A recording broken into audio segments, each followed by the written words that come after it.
È tempo di festa, tra dolce e carbone sono tanti i comuni che si stanno preparando ad accogliere la Befana insieme a bambini e famiglie. Niente pane e vin, ma tradizione e divertimento sono assicurati un po' dappertutto nel Bassanese.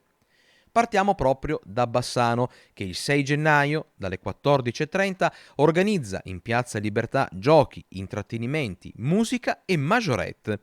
A Cartigliano, alle 15:30, arriveranno i Re Magi e ci sarà la consegna delle calze della Befana ai bimbi in Piazza Concordia.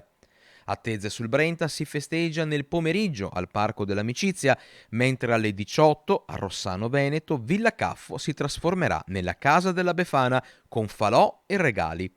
Mussolente ospiterà il concerto dell'Epifania alle 20:45 nel Santuario della Madonna dell'Acqua, prima però giochi in legno nella piazza di Casoni.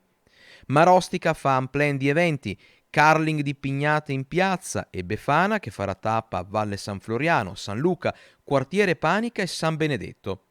In altopiano, Asiago ha organizzato spettacoli ed eventi in centro storico, Befana protagonista nel pomeriggio anche a Roana e Enego.